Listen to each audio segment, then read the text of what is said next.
I'm going to teach you everything you need to know to hit the ground running and be successful as an Unholy Death Knight at max level in Cataclysm Classic, including talents, rotation, consumables, professions, stats, races, absolutely everything. Let's start off with what race we should play. If you're going to be Alliance, I would always say to go for Human in Cataclysm for a few reasons. One is actually diplomacy. It gives us 10% extra reputation gains, and there are 2 specific enchants I'm going to be showing you today, and some actually gear that you can get that you will need reputation for, and especially early on in the expansion, this is going to really put you ahead of everyone else, or at least make your life easier. We also have sword and mace specializations as a human, increasing our expertise with those weapons, which is the main weapons we will be using as an Unholy Death Knight. If you are, however, going for the Horde side, Orc is just flat out the best.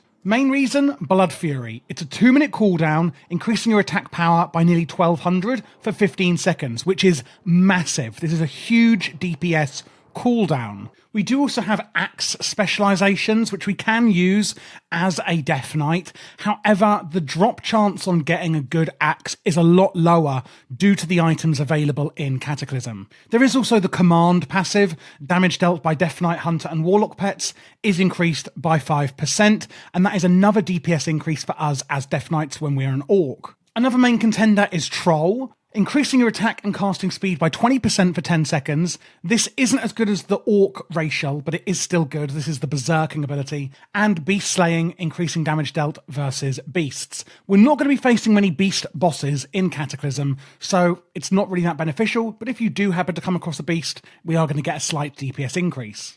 One other thing trolls do have is regeneration. Health regen rate is increased by 10%, and 10% of your total health regen will actually continue in combat. So there is a little bit of survivability in there as well. For the stat priority, our first and most important stat is going to be strength. Getting a higher and higher eye level will of course help with this, and this is going to provide us mainly with attack power. After that, we want to hit our hit rating as soon as possible, which is going to be 8%. And then after that, we want to go for haste. This is going to increase our attack speed. It's also going to increase our resource regenerations. That is going to be our runic power and our runes that we use as a Death Knight. And it's also going to actually impact the attack speed of our pets. We're going to be using a ghoul and also a gargoyle a lot in our rotation.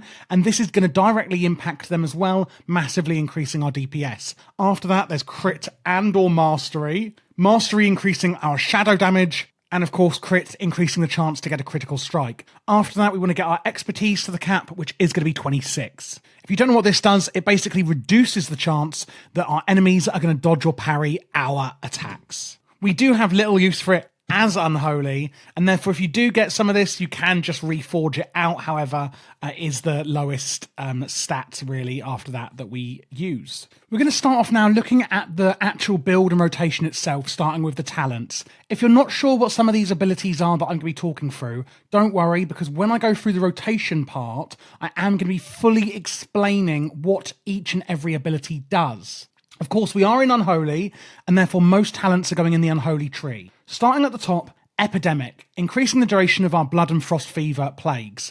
Basically, we have 2 plagues as Unholy, and this is going to extend the duration of them. These 2 plagues we want to keep up on our target at all times. Speaking of those plagues or diseases, Virulence increases the damage done by those diseases by 30%. We need 1 more point to help us get further down in the tree. Not right at this point, but we will once we get here. Hence why I'm taking Unholy Command, reducing the cooldown of your Death Grip, and gives you a 50% chance to refresh its cooldown when dealing a killing blow. This is more of just a utility that we're not going to be making much use of. We are putting 3 out of 3 into Morbidity, increasing the damage and healing of our Death Coil, and Death and Decay by 30%, simply increasing the damage of some of our abilities. On the next row, we're going for Runic Corruption, reducing the cost of our Death Coil by 6. That's this one here. It's going to be our Runic Power Spender. If you look at the top here, you can see we've got Runic Power and Runes, and they are our main Death Knight resources. So Runic Corruption, reducing the cost of our Death Coil by 6, and causing our Runic Empowerment ability to no longer refresh a depleted rune, but instead increase the rune regeneration rate, so how fast we're going to regen our runes. We've then got Unholy Frenzy, a big cooldown I'm going to be talking more on in the rotation. Contagion, increasing the damage of your diseases spread by Pestilence by 100%.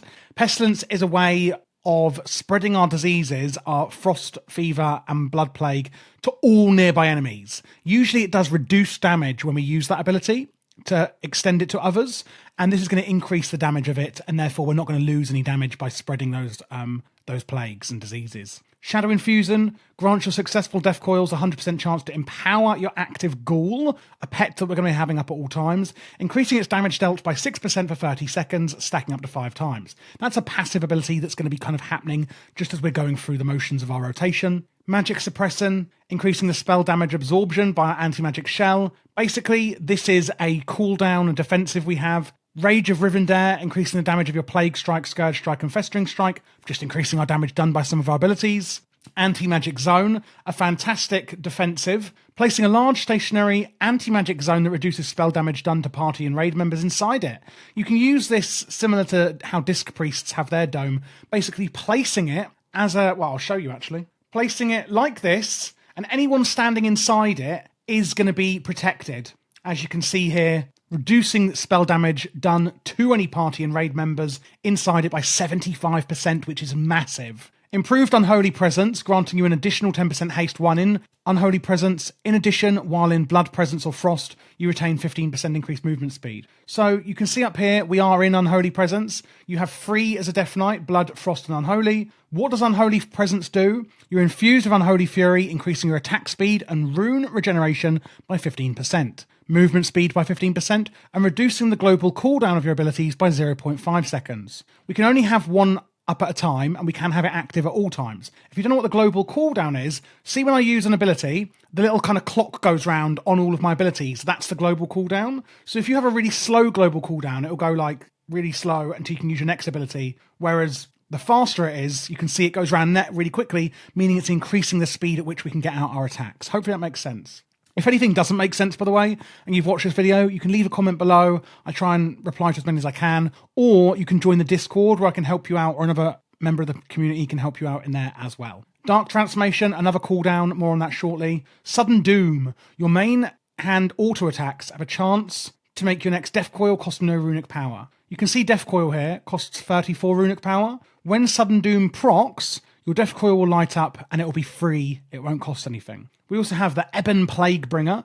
Your Plague Strike, Icy Touch, Chains of Ice and Outbreak abilities also infect their target of Ebon Plague, a new plague, which increases damage taken from your diseases by 30% and all magic damage taken by an additional 8%. Basically, it's just an extra disease we're using. And lastly, Summon Gargoyle, another cooldown. So we've got Runic Power Mastery, increasing our maximum runic power. Again, that's our main resource. Rather than 100, it's now 110 because of this. We've put 3 out of 3 into Bladed Armor. This is increasing our attack power by some of our armor. And 2 out of 2 into Butchery. Whenever you kill an enemy that gives you experience or honor, you generate 20 runic power. This is good in dungeons, etc. Not as good in raiding, but you also will regenerate 2 runic power per 5 seconds when in combat. We've then got our Prime, Major, and Minor Glyphs. For the Prime Glyphs, we've got Death Coil, increasing the damage and healing done by it. If we just look at the tooltip on Death Coil, fire a blast of unholy energy, dealing shadow damage to an enemy, or healing a friendly undead target. Refunds 20 runic power when used to heal. Glyph of Scourge Strike, increasing the shadow damage portion of it. Remember, our mastery is increasing our shadow damage as well. Glyph of Raised Dead, your ghoul receives an additional 40% of your strength and stamina. We have this here, Raised Dead. It's on a 2-minute cooldown, and you can see we now have our ghoul. He will be up forever.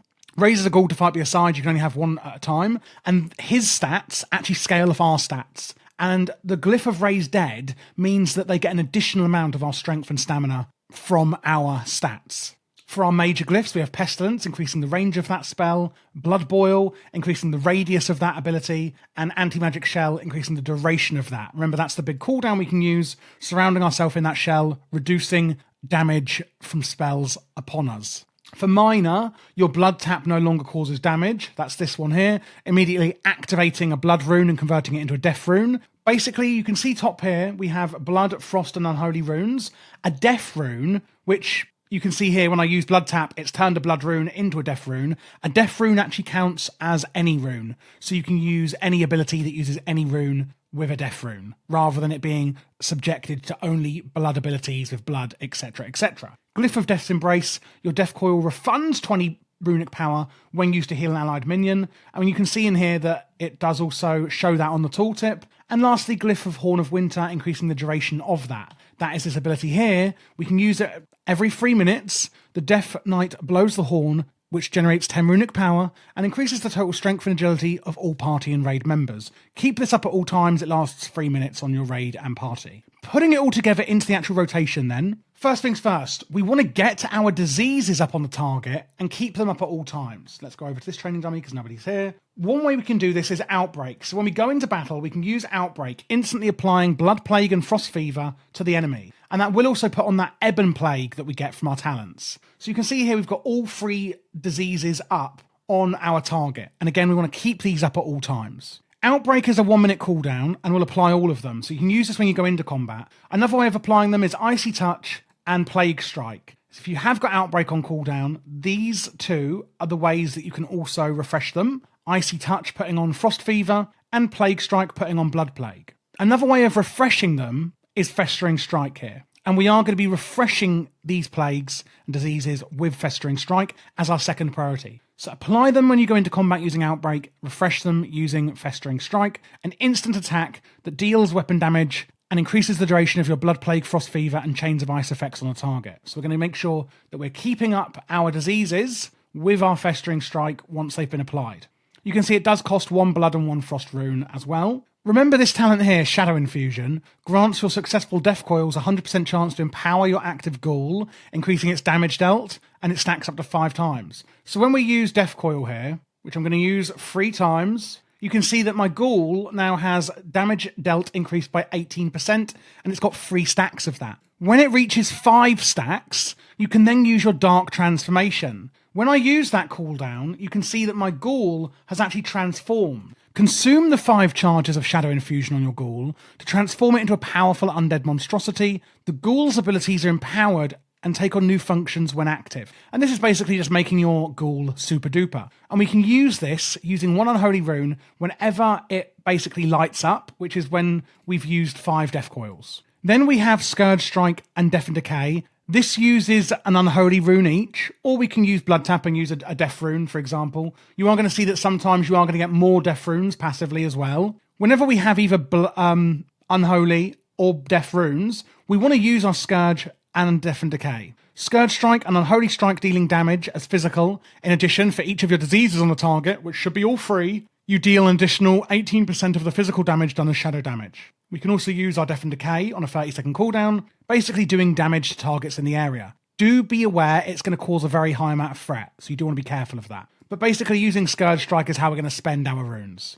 If both your Blood and Frost runes are available, we can use our Festering Strike at this point as well in the rotation. This is basically if we've just got runes to spare, whereas here it's purely for the fact of keeping up our diseases. And if we're quite high on runic power, so basically if we're nearing maximum, as you can see here I am maxed out on runic power, we can use our Death Coil. Don't forget that our auto attacks also have a chance to actually empower our Death Coil from the Sudden Doom proc, which is this talent here. Your main attacks have a chance to make your next Death Coil cost no runic power. And you can see when it lights up like that, that is when you know that that has procced up here, Sudden Doom, and that is going to be a free Death Coil. Don't forget, of course, every 5 uses of it will mean that you can use your Dark Transformation on your ghoul. And that is pretty much it for the standard single target rotation. Go into combat using Outbreak to get your diseases up, keep those diseases up with Festering Strike, use Dark Transformation whenever possible, use your Scourge Strike to spend runes, and use your Death and Decay on cooldown, using Festering Strike if you've really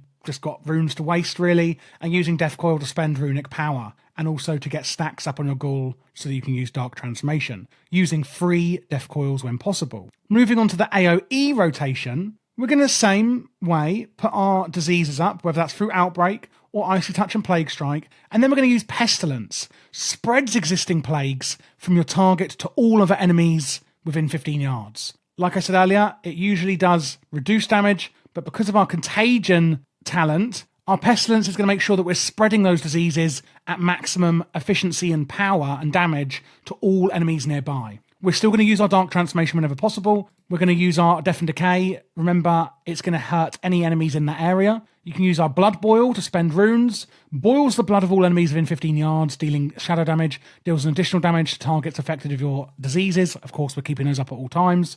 Again, using Death Coil to spend runic power. And Icy Touch shouldn't really be being used that much, but this is what we're going to use if we have absolutely nothing else to use. We then have our cooldowns here. We've got 4 major offensive cooldowns: Summon Gargoyle, Unholy Frenzy, Army of the Dead, and Empower Rune Weapon. I'm going to be showing you which runes you should be empowering, by the way, for your weapon enchants. Don't worry about that. So we have the Summon Gargoyle on a 3-minute cooldown, flies into the area, bombards the target with nature damage modified by the Death Knight's attack power for 30 seconds. We want to pair this with our Unholy Frenzy, which is also on a 3-minute cooldown. Incites a friendly party or raid member into a killing frenzy. The target is enraged, increasing your melee and ranged speed by 20%, but causes you to lose a little bit of health every now and then. One thing to mention on Unholy Frenzy is it doesn't stack with Bloodlust or Heroism, so you don't want to use it when you have Bloodlust or Heroism up from your party and raid members. Only use it outside of that.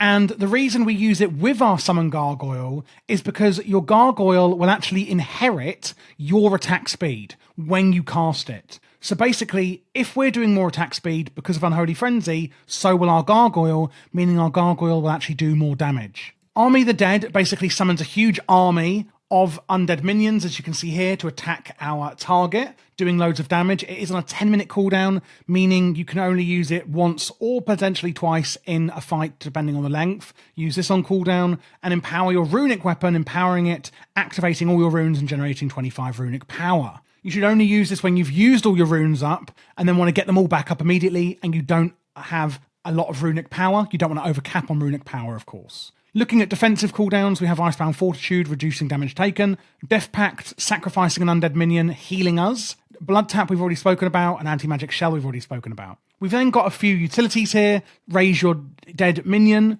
Horn of Winter we've spoken about. And then Mind Freeze is your general interrupt or kick to interrupt your enemy spellcasting. You can see here smashing the target's Mind of Cold, interrupting spellcasting, and that's on a 10-second cooldown and does cost 20 runic power. Strangulate is a 2-minute cooldown, strangulating them, interrupting their spellcasting as well. So we do have that Strangulate one, but it is a cooldown one.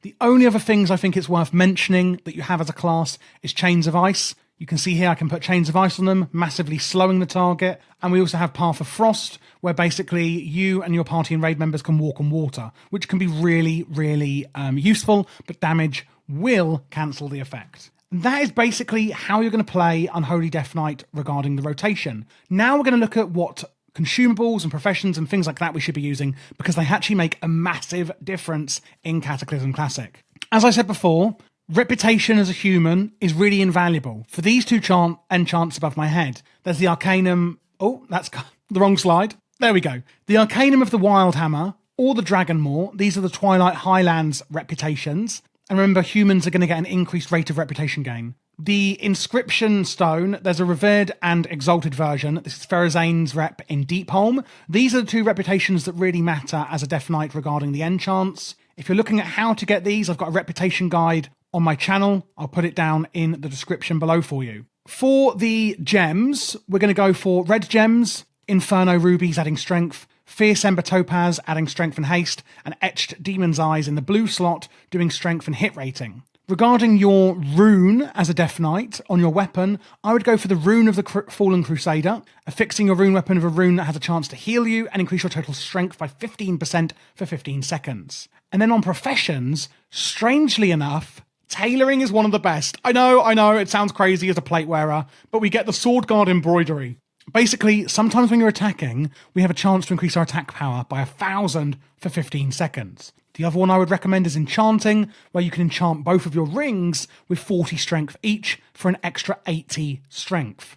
On consumables, Flask of Titanic Strength is your strength flask, Golem Blood Potion is your strength potion, Beer Basked Crocolisk is your strength and stamina food, otherwise use a feast, and Mythical Healing Potion is the healing potion you'll be using if you need it. And that, guys, is everything you should need to know to play Unholy Death Knight in Cataclysm Classic. I really hope you enjoyed this video and that it was helpful for you. If you have any other questions, of course, please do feel free to join the Discord and ask away. You can also, if you'd like, join my Patreon. I have behind-the-scenes guides. Guides that you can only get from behind the scenes in Patreon. I also have written guides on how to log and analyze your character and simulate your DPS, etc. on there, as well as some other written guides. and wow, spreadsheets that may be helpful. A lot of people do use ad blockers and things like that, and I only do this as a part-time job in my evenings outside my 9 to 5. So any support on Patreon is massively, massively appreciated, and I would love to thank you in advance if you would consider joining.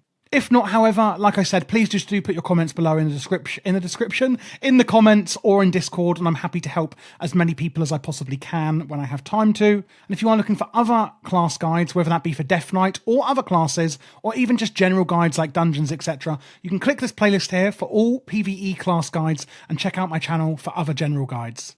For Cataclysm Classic.